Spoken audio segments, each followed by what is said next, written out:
I mean, it's nothing to capitalize on that the two guys that wanted to be alpha males, there can only be one. You know, they call themselves alpha male. Well, it's just a big ploy. It really is. Anybody who has to shout it out loud usually isn't. Thing is, it doesn't surprise me because there can only be one. And, you know, TJ said it himself that in his mind he's been beating up Faber for years. He said that. I didn't say it. He did. I don't know. I wasn't in their camps.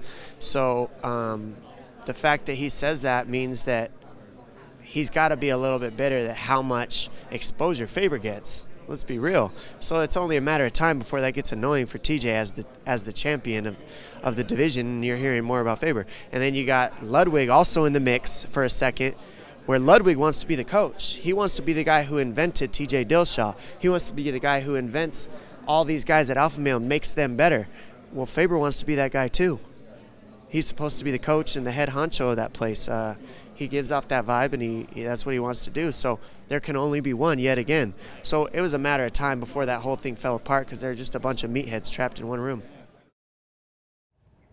Back with John Ramdeen and Robin Black as we look ahead to Sunday night's main event involving TJ Dillashaw and Dominick Cruz for the UFC Bantamweight Championship. And we just heard from Dominick Cruz there, who was very critical of Team Alpha Male. Now TJ Dillashaw's former camp since moving to the Elevation team out in Colorado, and that's going to be something that is going to be looked at all week long. And whether this is a positive or a negative performance for TJ Dillashaw, that camp is going to be under the spotlight. Yeah, I mean, you have to figure it's a positive for TJ Dillashaw to decide, you know what, I'm going to make this move. I'm going to leave the team that helped me capture the UFC 135-pound championship, because I feel the best thing for me to do is to work with the best coaches that I feel. Dwayne Ludwig, clearly one of those guys, added so many wrinkles to his game.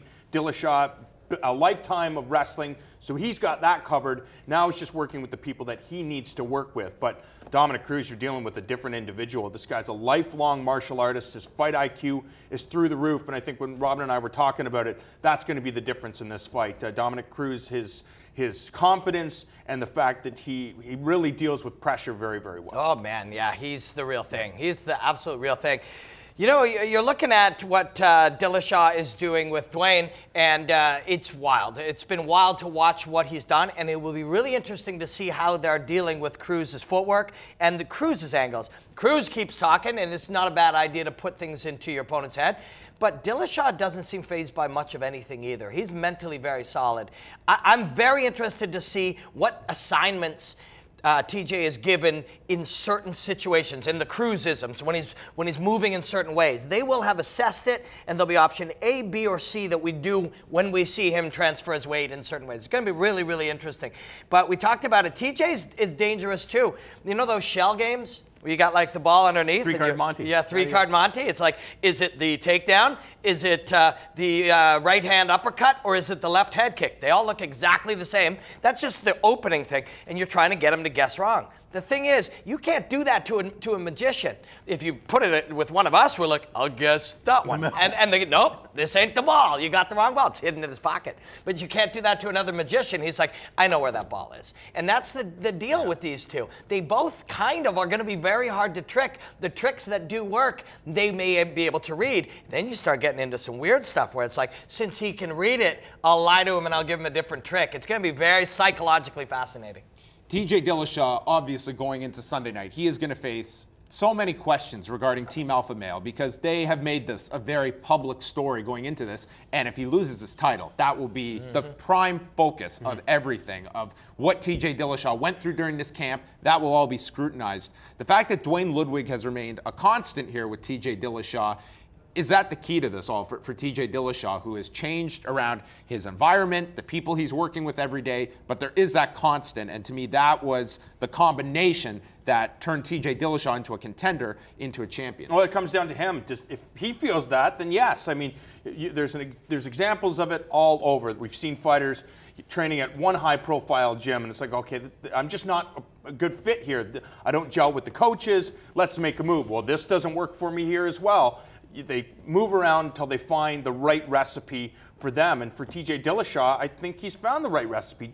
Obviously, you know, the stuff that Dwayne has taught him, he's been able to implement that into his game, and he's found success at the highest level. So it makes sense that he wants to go where his top coach is. You can look for different ideas and different methodologies in different fighters. Chris Weidman just said this week that he's relieved he lost, or he's happy he lost. Now that sounds weird, but what he took from that is he was afraid to change anything.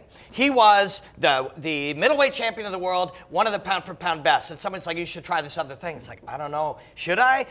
You know, you start to second guess. Maybe I shouldn't mess with anything. I've got the perfect recipe. I'm the champ. Now that he's lost, he's happy to try new things. He's happy to take new risks, and it's opening new doors. TJ may have made that change before losing. Maybe he made that change fearlessly embracing new ideas and new change, because it is a scary thing. But I think he handles pressure well. I don't think he's going to carry that extra backpack of, oh my God, if I lose, what are they going to say? I don't think that's going to bother him. I think he wants to march right out there and shut up Dominick Cruz, but that ain't easy, man. This is a killer fight.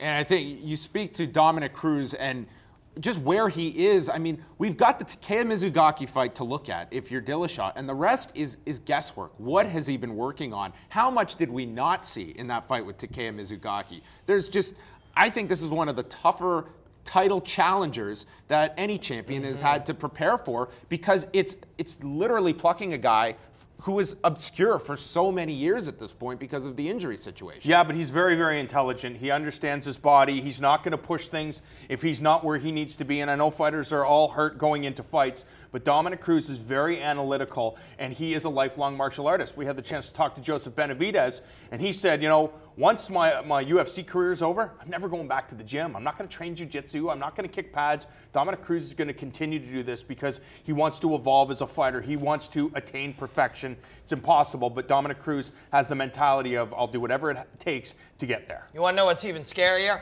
In those couple of years off, you can just put your feet up and smoke weed and eat cake, or you can look for other ways to get better when your leg doesn't work. This guy developed as an analyst. He studied fighting, he studied technique, he studied the mindset, and now, in the early days, he didn't really know what he was doing. It was very instinctive and developed on trial and error. Now, in those years, he's reverse engineered himself. He knows exactly how the Dominick Cruz machine works, and because of that, he will be way better than we've last seen him. All right, we're going to dive much more deeper into the card on Sunday night with our preview show, which premieres Thursday night, 6 p.m. Eastern Time, with a full breakdown of TJ Dillashaw, Dominick Cruz, plus Anthony Pettis taking on Eddie Alvarez, and much more. We'll talk to you on Thursday night.